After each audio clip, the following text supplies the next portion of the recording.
Praise the Lord. परमेश्वर का धन्यवाद करते हैं। असेंबली ऑफ बिलीवर चर्च बादली में आप सबका स्वागत है। आज की सुबह फिर से मैं और आप परमेश्वर के वचन से जो जिंदा कलाम है तरोताजा होने के लिए यहाँ पर मौजूद है। हालेलुया। और एक अच्छी बात आज की सुबह करेंगे और विश्वास करता हूँ कि आज खुदा बाप मुझसे और आपसे बात करेगा और हमें बरकत देगा। जो आज का टॉपिक है वो परमेश्वर प्रेम का खोजी है। Praise the Lord. परमेश्वर प्रेम का खोजी है। तो मुझे और आपको भी वैसा ही होना चाहिए, क्योंकि मैं और आप परमेश्वर को यानी यीशु मसीह को फॉलो करते हैं। मैं और आप भी प्रेम के खोजी हैं, ना कि जब हमें किसी की बात का पता चलता है, किसी के अपराध का पता चलता है, किसी के गुनाह का पता चलता है, किसी के बच्चे के बारे में कुछ गलत पता चलता है, हम उसका ना तो प्रचार करें, ना बखान करें, ना दुनिया के घर घर जाकर ऐसा करें कि उनकी बेइज्जती या उनकी नामधराई हो। परमेश्वर के कलाम से मैं आज इस बात को समझाना और सिखाना मांगता हूँ, क्योंकि बहुत सी बार लोग क्या करते हैं, किसी ने कहा है ना कि दुखती नस पर हाथ रख देते हैं। कई बार जलती हुई आग में घी का काम कर देते हैं। कई बार मसीह लोग भी ऐसे काम करते हैं जिनकी वजह से परमेश्वर कहता है कि ये मेरे जानने वाले तो नहीं है, ये मेरे फॉलोवर तो नहीं है, ये मेरे पीछे चलने वाले तो नहीं है। क्या मैं और आप ऐसी कैटेगरी में तो नहीं आते कि मैं और आप भी ऐसे काम कर जाते हैं, जाने में और अनजाने में? लेकिन परमेश्वर कहता है कि हम इन बातों को समझ सके ताकि हम इस अपराध में ना पड़े। Praise the Lord. आइए मेरे साथ जल्दी से एक वचन निकाले, आपको अच्छा लगेगा। जो आज की शुरुआती वर्स है, इस बात को ध्यान में रखते हुए कि परमेश्वर प्रेम का खोजी है। परमेश्वर सिवाय प्यार के कुछ नहीं चाहता। उसने कहा मोहब्बत को छोड़ यानी प्यार को छोड़ और किसी के किसी बात में कर्जदार ना हो। आपने किससे क्या लिया क्या दिया ये छोड़ दीजिए, लेकिन मोहब्बत बाइबल बताती है कि एक दूसरे से मोहब्बत बढ़कर करनी चाहिए मुझे और आपको। अब वो वाली मोहब्बत की बात नहीं कर रहा हूं, यहाँ पे जवान बच्चे बैठे सोच रहे हम उस मोहब्बत की बात कर रहे हैं जो दुनिया में चल रही है। नहीं, परमेश्वर से मोहब्बत की बात कर रहे हैं कि परमेश्वर किस तरीके से अपनी मोहब्बत को हम पर जाहिर कर रहा है, और वो चाहता है कि हम दूसरों पर उस मोहब्बत को जाहिर कर सके, क्योंकि परमेश्वर हमारे अंदर होकर काम करता है। बाइबल बताती है वो हमारे अंदर चलता फिरता और वास करता है। किसी का बेटा अगर उसकी माँ को परेशान कर रहा हो तो हम उसको तसल्ली दे सके एज अ बेटा होकर के, कोई बात नहीं मैं भी आपकी बेटे की तरह हूँ। कोई बहन दुखी हो तो कह सके कि हम भी तो आपकी तरह ही हैं, कोई बात नहीं आप परेशान नहीं होइए, मैं आपके बेटे की तरह हूँ, मैं आपके घर में कोई बात नहीं, आप मुझे बताइएगा कोई काम हो तो मैं कर सकूँ। परमेश्वर ऐसी चीजें हमसे चाहता है कि हम किसी की मदद के लिए खड़े हो सके। और वहां पे लिखा है नीति वचन उसका 17 अध्याय और उसके 9वें पद में, जो आज हमने ग्रुप में वर्स डाली है, उसी से बात करूंगा। और वहां पे ऐसा लिखा है जो दूसरे के अपराध को ढांप देता है। Praise the Lord.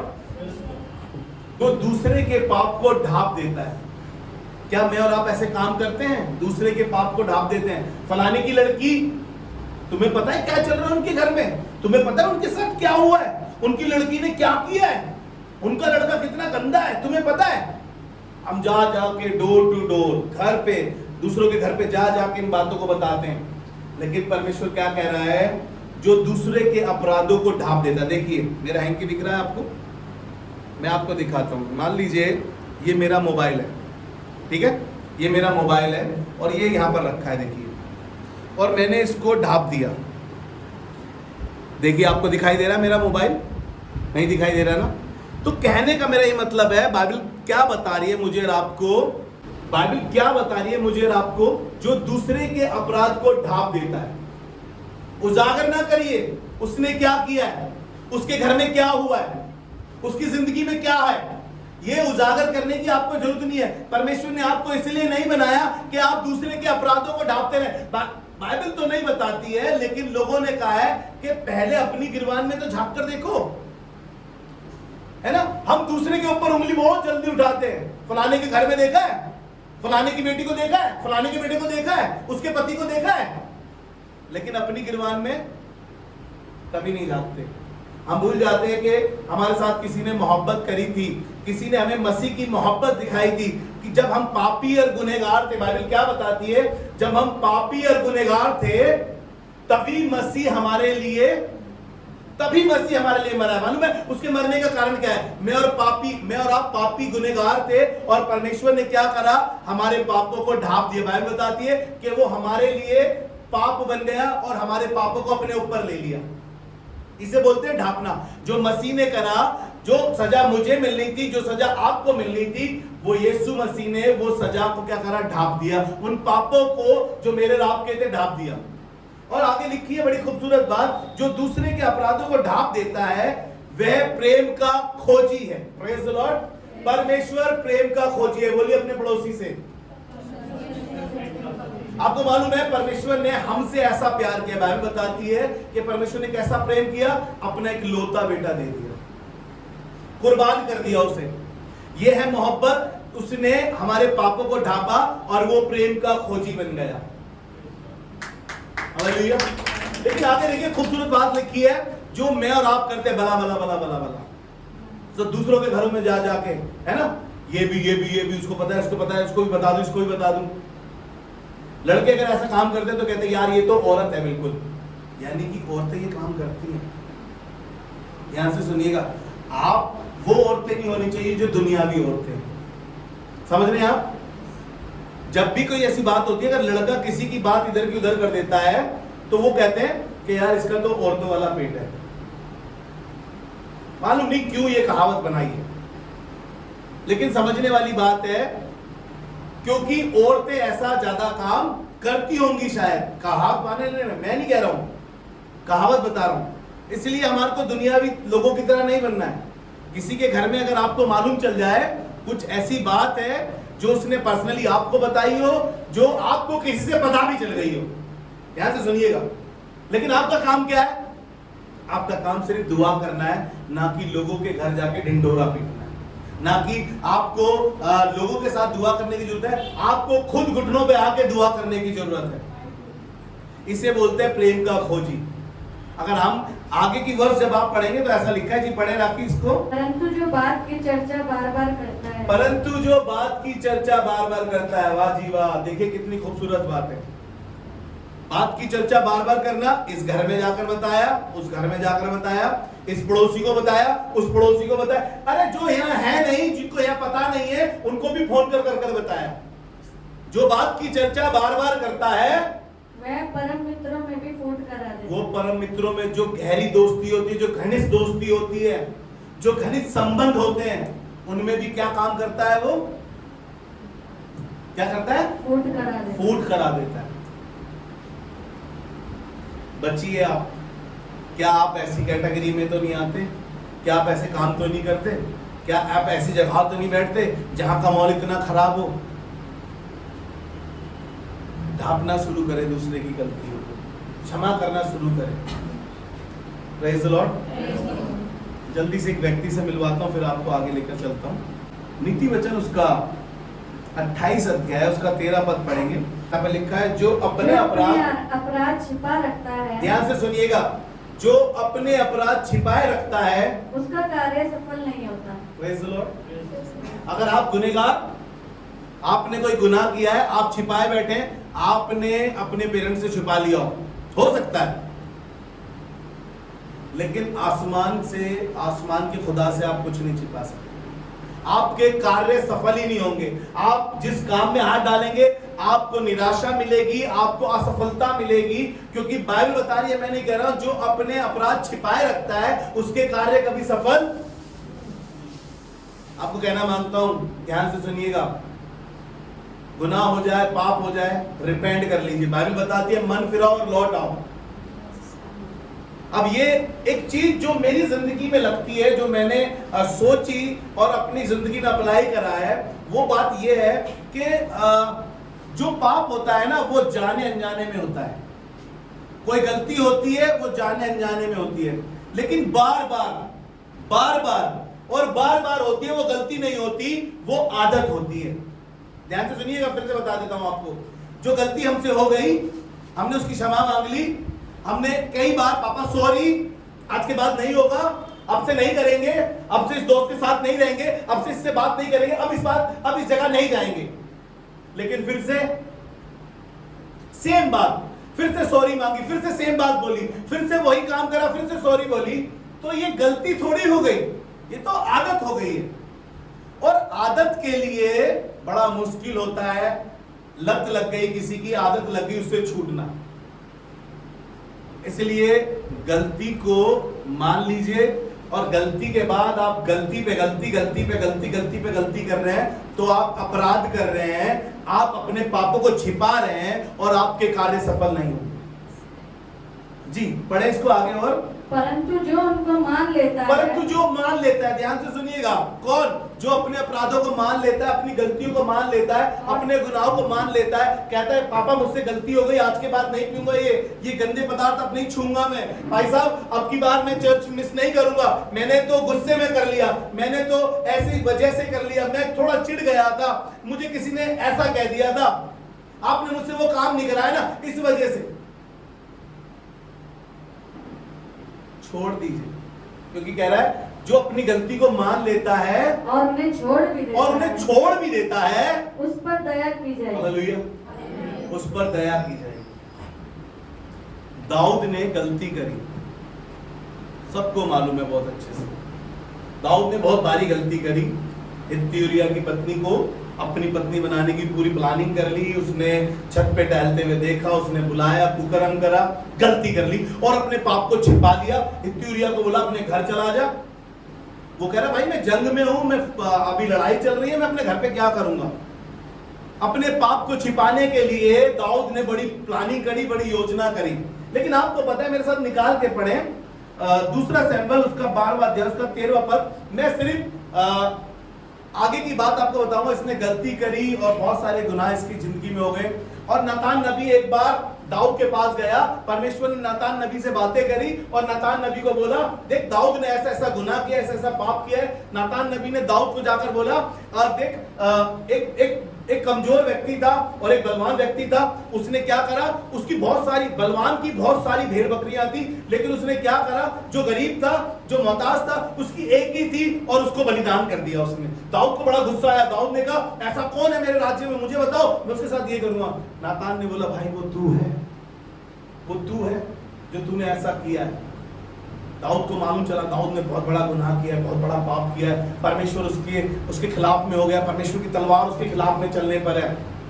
आप देखेंगे भजन संहिता 51 अध्याय उसने रिपेंट करा। उसने कहा मुझे जूफा से धो, मैं हिम से भी अधिक श्वेत हो जाऊं, मेरे अपराध क्षमा कर दे, मैं पापियों को तेरे विषय में बता सकूं। रिपेंट कर रहा है, अपने गुनाह को मान लिया, अपने पापों को मान लिया। आगे बात जब चल रही है इस 12वें अध्याय के 13वें पद में, तब नातान ने दाऊद को बोला देखिएगा जो अपने गुनाह मान लेता है और उन्हें छिपाता नहीं है तो उस पर दया की जाती है। दाऊद पर दया हुई है, उसने अपने पाप मान लिए और उसने छिपाया नहीं, लेकिन परमेश्वर के सामने उसने उस बात को मान लिया। तो देखिए क्या हुआ है, जी पढ़े 13वां पद। तब दाऊद ने नातान से कहा मैंने यहोवा के विरुद्ध पाप किया है। किसके विरुद्ध? यहोवा के विरुद्ध पाप किया है। नातान ने दाऊद से कहा यहोवा ने तेरे पाप को दूर किया है। यहोवा ने तेरे पाप को दूर किया। हालेलुया, यहोवा ने तेरे पाप को दूर किया है, तू ना मरेगा। Praise the Lord. आगे लिखा तू ना मरेगा। जो अपने गुनाहों को छिपाए रखता है उसके काम सफल नहीं होते, लेकिन जो मान लेता है उस पर दया भी की जाती है। जब आप घर में बच्चा गलती कर देता है ना और पेरेंट्स को पता चलता है तो पेरेंट्स पनिशमेंट देता है, लेकिन बच्चा खुद ब खुद बता देता है तो कहते हैं कोई बात नहीं बेटा आगे से मत करना, पापा बर्गर भी खिला देते हैं, फिर अच्छी अच्छी चीजें भी ले आते हैं। लेकिन बच्चा फिर से वो गलती करता है, फिर से वो गुनाह करता है, फिर से वो गंदी दोस्ती में चला जाता है, फिर से वो वही काम करता है, तो पापा को अच्छा नहीं लगता। ऐसा ही स्वर्गीय पिता को भी अच्छा नहीं लगता जब हम बार बार जानबूझकर गलतियां करते हैं, अपराधों में घुस जाते हैं, गंदी जगहों पर चले जाते हैं। खुदा बाप ने हमें वहां से गंदगी से निकाला था। बाइबल बताती है कि निलाई हुई सूरी को कितनी अच्छी जगह रख लो, बाइबल बताती है, लेकिन वो फिर से कीचड़ में जाती है, फिर से कीचड़ में ही जाती है, उसी गंद में, उसी जगहों पर, उन्हीं गंदी जगहों पर, उन्हीं गंदे दोस्तों में वही चीज फिर से करते हैं। तो हम किसके समान हो गए फिर? मैं नहीं कह रहा हूं, सॉरी, बाइबल कह रही है। इसीलिए हमें अपने आप को चेक करना है। लेकिन बाइबल क्या कह रही है? परमेश्वर प्रेम का खोजी है, माफ कर देता है। उड़ाऊ पुत्र ने बहुत गुनाह किए, बहुत गलती करी।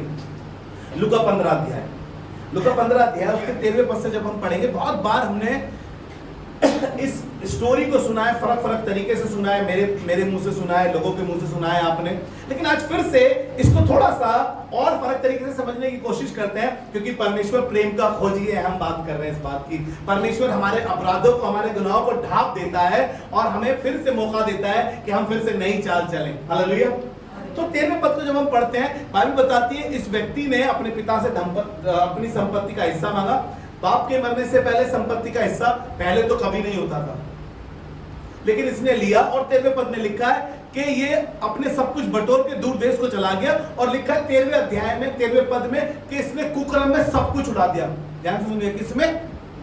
कुकर्म में उड़ा दिया, यानी कि इसने व्यभिचार किया है, इसने गंदे काम किए हैं। और उस देश में जब अकाल पड़ा तो इसको समझ में आया, इसने सब कुछ बर्बाद कर दिया। इसको सुअरों के यहाँ पर चराने की एक नौकरी मिली और उस खाने को भी ये नहीं खा पाता था। एक्सक्यूज मी, उस खाने को भी ये नहीं खा पाता था।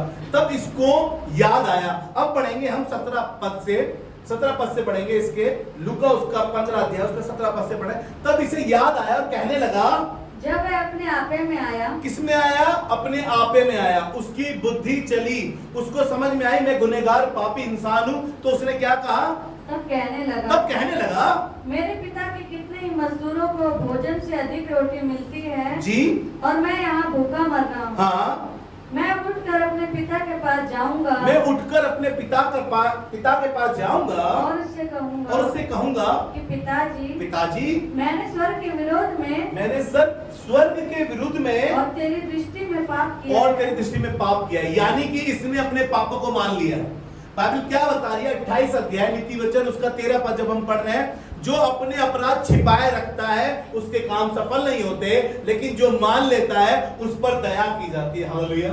परमेश्वर प्रेम का खोजी है और हमारे अपराधों को ढांप देता है। जैसे मैंने अभी आपको अपना मोबाइल रुमाल से ढककर दिखाया, उसी तरीके से परमेश्वर हमारी जिंदगी में जो गुनाह, जो पाप है, उनको ढांप देता है। बहुत से ऐसे माँ बाप हैं जिनके बच्चों ने ऐसे ऐसे काम किए जो इसने किए थे, वो भी अपने बच्चों के पापों को क्या करते हैं? ढांप देते हैं। किसी रिश्तेदार को बताने की कोशिश नहीं करते, क्योंकि उनको मालूम है ये बच्चा बर्बाद हो जाएगा, तबाह हो जाएगा। क्लोज रिश्तेदारों को इसलिए बताया जाता है क्योंकि वो समझाएं इसको, क्योंकि शायद मेरी समझ से समझ नहीं पा रहा है, इनके समझने से समझ जाएगा।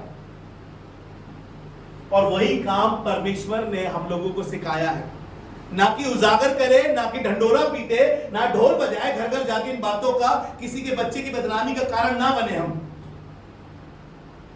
अगर कोई बच्चा आपको ऐसा दिखाई देता तो उसको समझा सके, हम मसीह की मोहब्बत दिखा सके और उसके अपराधों को ढांप दे और उसको गले लगा सके, जैसे मसीह ने हम गुनहगारों को अपने गले से लगाया।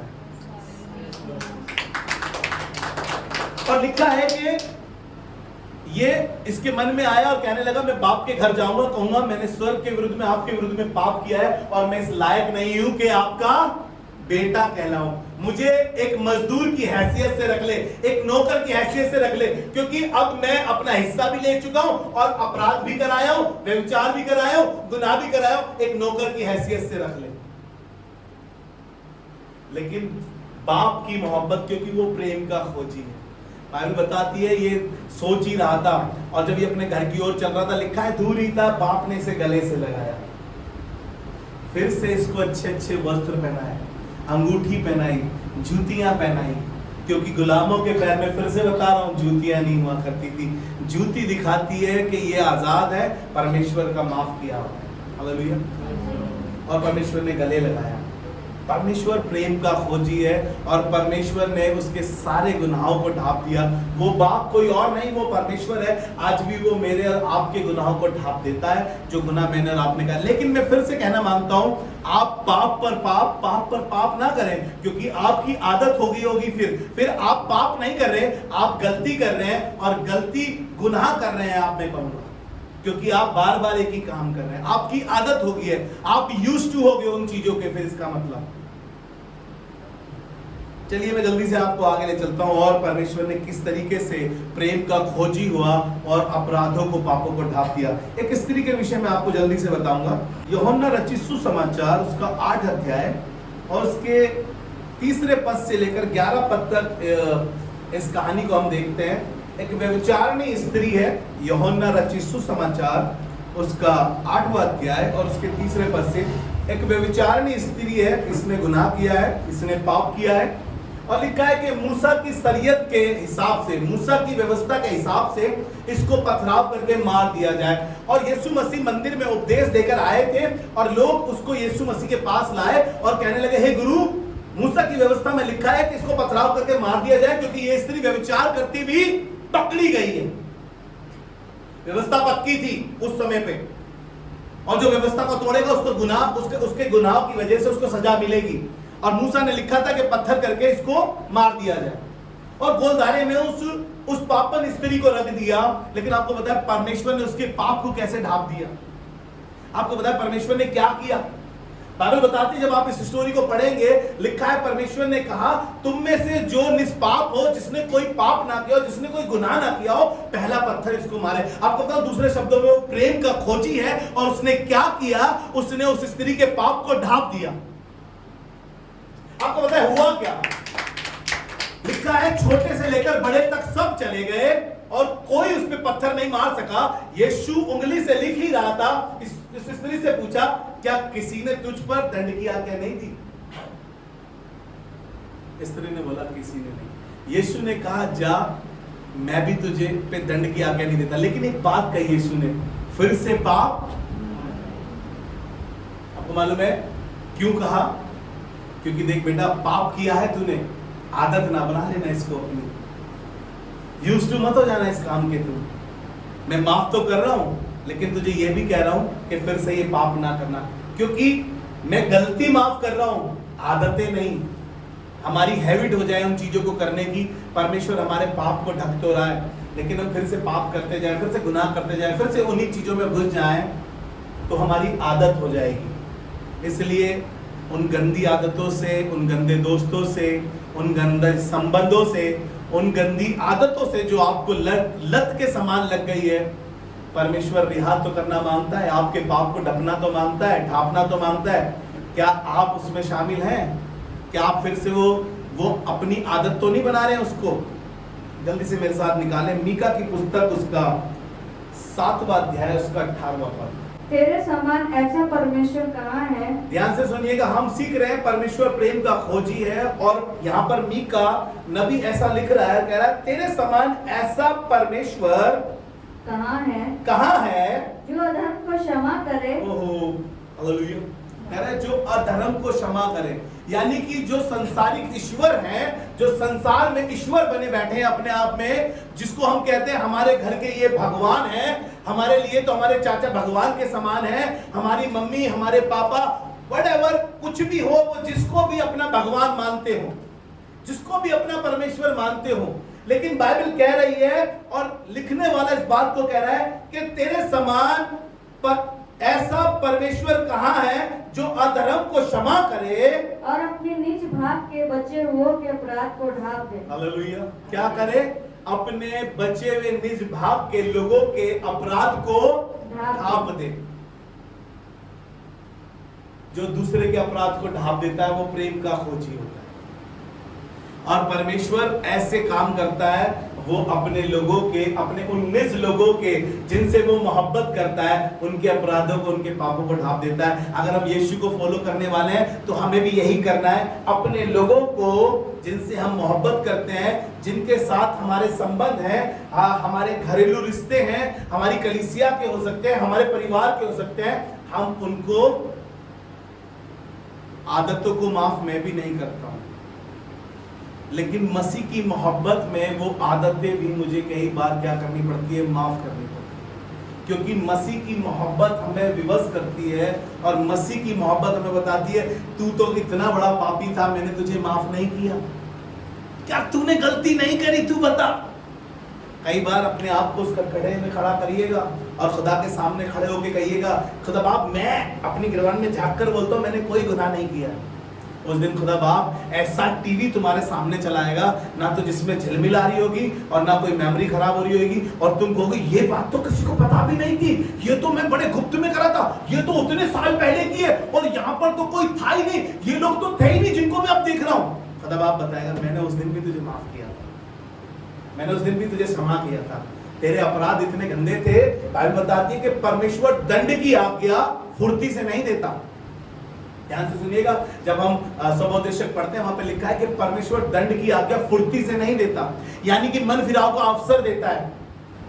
आपके पेरेंट्स जवान बच्चों कहना मांगता हूं, आपकी गलतियों को इसलिए नजरअंदाज करते हैं, इसलिए सोचते हैं कि एक और मौका, एक और चांस मोहब्बत में मसीह की, ताकि आप बदल सके। यशाया की पुस्तक उसका पहला अध्याय उसका 18वां पद, अभी हम आराधना में इस बात को क्लेम कर रहे थे। और परमेश्वर हमारा ऐसा परमेश्वर है कि कितना ही बड़ा गुनाह किया हो आपने, कितने ही बड़े गुनहगार क्यों ना हो आप, किसी प्रकार का गुनाह आपने क्यों ना करा हो, परमेश्वर क्षमा की खान है और वो क्षमा करने में सक्षम है। लोग उस समय उससे जलते थे जब लोगों को ठीक करता था और कहता था जा तेरे पाप क्षमा हुए। लोग कहते थे ये ऐसे क्यों कर रहा है, ये तो परमेश्वर का अधिकार है, और यीशु मसीह परमेश्वर है। हालेलुया। और बाइबल बताती है, यशायाह कहने लगा, यहोवा ये कहता है, आओ हम आपस में वाद विवाद करें। यहोवा कहता है आओ हम आपस में वाद विवाद करें। तुम्हारे पाप चाहे लाल रंग के हो, चाहे तुम्हारे पाप लाल रंग के हो, तो भी वो हिम के समान उजले हो जाएंगे। कैसे? हिम के समान उजले हो जाएंगे। हालेलुया। लाल रंग के पाप क्यों ना लेकर घूम रहे हो आप, कितने ही बड़े पापी क्यों ना हो आप, कितने ही बड़े गुनहगार क्यों ना हो आप, कितने ही बड़े डाकू क्यों ना हो आप, परमेश्वर कह रहा है कि तुम्हारे पाप चाहे लाल रंग के हो, तो भी वो हिम के समान, तो भी हिम के समान सफेद हो जाएंगे, और चाहे अगवानी रंग के हो, और चाहे अधवानी रंग के हो, तो भी वे ऊन के समान श्वेत हो जाएंगे, तो भी वो ऊन के समान श्वेत हो जाएंगे। पौलुस कहने लगा मैं सबसे बड़ा पापी हूं। और कई बार हम इतने होली हो जाते हैं, हमें लगता है कि दूसरा बंदा तो पापी गुनहगार है और हम सोचते हैं कि मैंने कुछ किया ही नहीं। बाइबल बताती है सबने पाप किया, सबने, एक बंदा नहीं है जो कहे कि मैंने नहीं करा, सबने पाप किया और परमेश्वर की महिमा से रहित है। परमेश्वर कह रहा है कैसे ही रंग के पाप क्यों ना हो मैं माफ कर दूंगा। जब हम पढ़ते हैं लूका उसका 23 अध्याय और उसके 39 पद से जब हम पढ़ते हैं 43 पद तक, यहाँ पर यीशु मसीह को जब सलीब पर थे, यीशु मसीह जब सलीब पर थे और सलीब पर दो डाकू, एक उनके दाएं और एक उनके बाएं पर था, और वहां पर एक डाकू उनकी निंदा करने लगा और कहने लगा अगर तू परमेश्वर का पुत्र है तो हमें बचा और अपने आप को भी बचा ले। लेकिन दूसरे ने उसको डांटा। बोलिए दूसरे ने उसको डांटा, जोर से बोलिए दूसरे ने उसको डांटा। पता है हुआ क्या? दूसरे ने जब उसको डांटा कहने लगा हम तो अपने किए का ठीक बदला पा रहे हैं, लेकिन इसने तो कोई अनुचित काम नहीं किया। आपको मालूम है परमेश्वर ने क्या करा? मालूम था ये डाकू है, मालूम था कि इसने बहुत बड़े बड़े क्राइम करे होंगे, हर प्रकार का गुनाह। एक डाकू शब्द सुन के हमारे दिमाग में क्लिक होता है कि इसने बहुत बड़े बड़े गुनाह किए होंगे, बहुत बड़े बड़े पाप किए होंगे। अगर पुरानी मूवियां देखी होगी ना आपने, जग्गा डाकू आ रहा है, टिची घोड़े पर आ रहा है, उसने आया और उसने घर में सबको मार डाला, किसी के साथ व्यभिचार कर दिया, किसी की तिजोरी लूट ली, खानदान के खानदान को मार दिया। अरे डाकू शब्द सुनते ही दिमाग में आता है कि नहीं आता है कि यार ये डाकू है। आपको पता है जब शोले पिक्चर में गब्बर डाकू आता था क्या होता था? सबके दरवाजे बंद, डाकू आया, सब घरों में भागते थे, काम धंधा छोड़ के, जो कोई भी काम कर रहा भागते थे। आपको पता है ऐसे डाकू के लिए परमेश्वर ने क्या करा? उसके अपराधों को ढांप दिया। मालूम है क्यों? क्योंकि जो अपने गुनाह छिपाए रखता है उसको उसके काम सफल नहीं होते, जो मान लेता है उस पर दया की जाती है। ढांप दिया उसके गुनाहों को, उसके पापों को ढांप दिया परमेश्वर ने, और उसको कहा कि आज ही तू मेरे साथ स्वर्ग में होगा। हालेलुया, आज ही तू मेरे साथ स्वर्ग में होगा। अरे कैसे ही रंग के पाप क्यों ना हो आपके, किसी प्रकार का पाप क्यों ना किया हो आपने, लेकिन परमेश्वर प्रेम का खोजी है और वो हमारे अपराध गुनाहों को ढांप देता है। कहना मानता हूं यीशु को फॉलो करने वालों, यीशु के पीछे चलने वालों, ऐसी मोहब्बत तुम भी दिखाओ कि दूसरे के अपराध को ढांप दो, ना कि उससे नफरत करो। मौका दो बदलने का। यीशु मसीह भी मौका देता है हमें बार बार। आज भी मैं और आप मिलाकर अगर देखें अपने आप को, कई बार हम गलती कर जाते हैं, हम छिपा सकते हैं लेकिन परमेश्वर से नहीं। इसीलिए जब हम दूसरे को देखें ना तो उस पर उंगली ना उठाए, उसको प्यार से पुचकार के समझाकर, उसको ढांप कर। मैं तो कहना मानता हूं कि परमेश्वर के कलाम में लिखा है छड़ी भी चलानी पड़े ना तो छड़ी भी चला लो, लेकिन उसको बर्बाद होने से बचा लो बस। हालेलुया।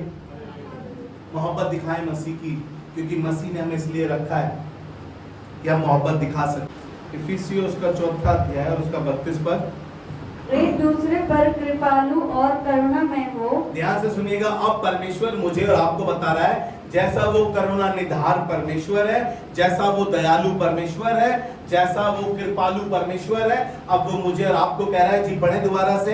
एक दूसरे पर कृपालु, एक दूसरे पर कृपालु और करुणामय हो, और करुणा में हो, और जैसे परमेश्वर ने मसीह में, और परमेश्वर ने जैसे मसीह में तुम्हारे अपराध क्षमा किए, तुम्हारे अपराध ढांप दिए, तुम्हारे अपराध क्षमा किए, वैसे ही तुम भी एक दूसरे के अपराध क्षमा करो। वैसे ही तुम भी एक दूसरे के अपराध क्षमा करो। हालेलुया। मुझे और आपको क्या करना है? मसीह का सा प्यार, मसीह का सा स्वभाव, मसीह की सी कृपा, मसीह का सा अनुग्रह हम भी दूसरों पे कर सके, और उनको ये ना कहें कि ये बहुत गंदे हैं। पता है तुम्हारे को इन्होंने कितने गंदे काम किए हैं, इन्होंने इनमें कितनी गंदी आदत है, कितनी गंदी हैबिट है। कोशिश करें वो बदल सके। और गुनाह करने वालों से भी कहना मांगता हूँ, पाप करने वालों से भी कहना मांगता हूँ, अपराध करने वालों से भी कहना मांगता हूँ, गलती एक बार होती है, गलती एक बार होती है, अपराध एक बार होता है। अगर आप बार बार गलती, बार बार गलती कर रहे हैं, बार बार अपराध कर रहे हैं, बार बार वही काम कर रहे हैं, तो आपकी आदत हो गई है। कोशिश करें आदतों को बदल दें। इसका 23 पद जब हम पढ़ रहे हैं तो वहां पे लिखा है, तुम्हारा भी स्वभाव ऐसा हो जैसे मसीह यीशु का स्वभाव। Praise the Lord. कैसा स्वभाव हो हमारा? फिलिपियों 4:23 के हिसाब से हमारा भी वैसा स्वभाव हो जैसे मसीह यीशु का स्वभाव है। कैसा स्वभाव है? बाइबल बताती है वो गाली सुनकर, गाली, याकूब की पत्री जब आप पढ़ेंगे 3 अध्याय तो लिखा है वो गाली सुनकर गाली, वो धमकी सुनकर किसी को, और आप ना करें ऐसे काम, हम अपने जीवन से मसीह को दिखा सके। आइए दुआ करें खुदा से। खुदावन धन्यवाद करते हैं कलीसिया को बनाने में, कलीसिया को उठाने में आपकी आवश्यकता है।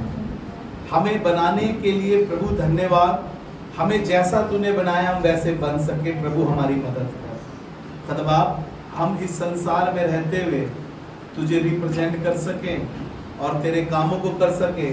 जैसी दया तूने हम पर करी, हमारे अपराधों को तूने ढांप दिया और हमारे गुनाहों को अपनी पीठ तले फेंक दिया और तू स्मरण नहीं करता। प्रभु हम भी ऐसा कर सके।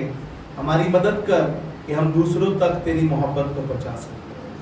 यीशु मसीह के नाम में, और सबने मिलकर बोला आमीन।